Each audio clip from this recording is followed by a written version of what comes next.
It was a typical Friday night. Pizza boxes piled high, a half-finished superhero movie flickering on the screen, and my friend Alex, bless his idealistic heart, was absolutely fuming. He was ranting about the main villain, a character named Kale, who'd just destroyed half a city block to achieve some greater good. Alex insisted Kale was just pure evil, a mustache-twirling maniac who needed to be stopped.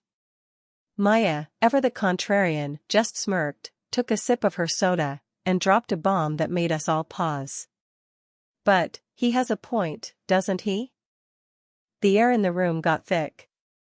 Alex sputtered, trying to articulate his outrage, but Maya wasn't backing down. She started dissecting Kale's backstory, the decades of governmental neglect, the suffering he witnessed, the desperate pleas that fell on deaf ears. Suddenly, Kale's radical actions didn't seem so cartoonish. They felt like a terrifying, extreme response to very real, systemic problems. And as Maya spoke, I felt a tiny, uncomfortable nod deep within my own mind. A flicker of recognition. A chilling whisper, yeah, I get it. That night wasn't just about a movie, it was about cracking open a fundamental truth of storytelling. The most unforgettable villains? They aren't the ones who are just evil for evil's sake. They're not the two-dimensional monsters we can easily dismiss. No, the truly haunting antagonists are the ones whose twisted logic makes a terrifying, unsettling kind of sense. For a fleeting, uncomfortable moment, you understand them. You see the path, however dark, that led them to their extreme beliefs. And that, my friends, is what truly sticks with you. So, why do brilliant writers go to such lengths to make us sympathize with these monsters? It's not because they want us to become villains ourselves, obviously. It's because they're using these characters as a secret weapon, a literary scalpel. They want to cut deep, beyond the surface-level battle of good versus evil. They want to expose the hidden vulnerabilities, the societal cracks, and yes, even the uncomfortable thoughts that lurk in the shadowed corners of our own minds. It's about challenging us.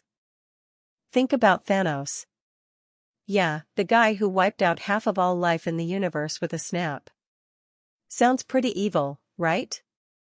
But what was his core motivation? Overpopulation.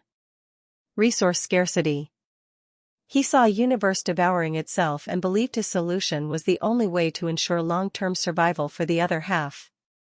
He wasn't doing it out of malice, he was doing it out of a warped, horrifying sense of utilitarianism. And honestly? Most of us, at some point, have probably worried about Earth's resources. His solution is monstrous, but the problem he identifies? It's real. Then there's Eric Killmonger from Black Panther. A villain driven by righteous fury. He saw the advanced technology of Wakanda being hoarded while people of African descent suffered globally from oppression and systemic injustice. His plan was to arm these oppressed groups, to ignite a global revolution. His methods were violent, vengeful, and destructive. But his anger? His desire for justice for his people? That resonates deeply. It's a mirror reflecting centuries of real-world suffering and the desperate cry for equity. His fight, stripped of its violent extremism, is for liberation. Why is this unsettling agreement so much more powerful than simple fear? Because fear is external. You can run from something you fear. You can fight it. But understanding? Understanding is internal. It burrows deep inside you. When you see a piece of yourself, or a reflection of your society's flaws, in a monster, it forces you to confront uncomfortable truths about yourself and the world you inhabit. It's not about being scared of them, it's about being scared by the realization that their motivations aren't entirely alien. Often, these villains aren't born evil. They're forged by circumstances, by tragedy, by a breaking point where their humanity fractures under immense pressure. Think of the Joker's descent, driven mad by a society that ignored his pain and constantly kicked him down. Or Magneto, a Holocaust survivor, who dedicates his life to protecting mutants because he witnessed firsthand the horrors of unchecked human hatred. Their origins are tragic, their motivations rooted in very real human experiences of pain, betrayal, and injustice. It makes you wonder how you would react. This is the true horror. The scariest part isn't the villain himself, or the grand destructive acts they commit. No, the scariest part is that moment of chilling clarity when you understand why. It's seeing their warped perspective and recognizing the seeds of it in legitimate grievances, societal failings, or even your own darker impulses. It's realizing that, given different circumstances, different pressures, or a different breaking point, you or someone you know could potentially follow that path. It's a terrifying thought experiment forced upon you. And here's the thing, that discomfort?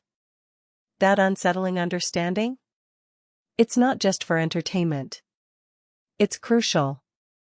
These villains force us to engage with complex moral questions that neatly packaged heroes often avoid. They push us to examine the uncomfortable gray areas, to scrutinize the foundations of justice and order we often take for granted. By making us agree, even partially, writers compel us to think critically about the world, rather than just passively consume a simple good versus evil narrative. It's intellectual activism in disguise. Too often, we want our stories to be black and white.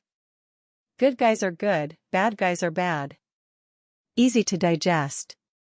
But life isn't like that. Society isn't like that. And the best villains rip apart that false dichotomy. They show us that motivations can be pure, even when actions are heinous. That pain can lead to destructive ideology. That the line between hero and villain can sometimes be just a matter of perspective, or who writes the history books. They challenge our rigid definitions of morality. Many villains are idealists, just like heroes. They believe they are doing the right thing, often for altruistic reasons. The difference? Their idealism is so extreme, so unyielding, that it justifies any means to achieve their ends. They see the collateral damage as a necessary sacrifice. They believe the future they envision is so glorious, it makes the present suffering acceptable. And that's where the agreement turns to horror. We might nod at their initial diagnosis, but recoil at the monster's prescriptions. The means never justify the ends, right? Or do they sometimes? When a villain makes sense, it's often because the story is subtly shifting to their point of view. We're given a glimpse into their past, their traumas, their perceived justifications. We become, for a moment, an unreliable narrator, seeing the world through their distorted lens. This narrative technique isn't about excusing their actions, but explaining them. It asks us to walk a mile in their terrifying shoes, to understand the logical steps, however twisted, that led them to become the antagonist. It's compelling, dangerous, and utterly captivating. Ultimately, the best villains hold up an ultimate mirror, not just to society, but to our own hidden thoughts and fears. They tap into our anxieties about control, justice, loss, and the desire for a better world. They represent the darkest corners of human ambition, warped ideals, and the terrifying potential for even the best intentions to pave a road to hell. It's not about endorsing their actions, but recognizing that the raw human emotions driving them are universally relatable. That's the unsettling part. And that's why, years after watching that superhero movie, Kale still pops into my head. Not because he was the most menacing, or had the coolest powers, but because Maya made me see the flicker of sense in his madness. It wasn't about agreeing with his methods, but acknowledging the uncomfortable truth of his initial premise. The villains we simply fear fade from memory. The ones we secretly, disturbingly, understand? They haunt us. They stick around, forcing us to continuously grapple with the gray areas, and reminding us that true evil often wears the mask of fractured reason. So, I want to hear from you. What villain, from any story, made you secretly nod along? Which one made you pause and think, wait, I kinda get where they're coming from?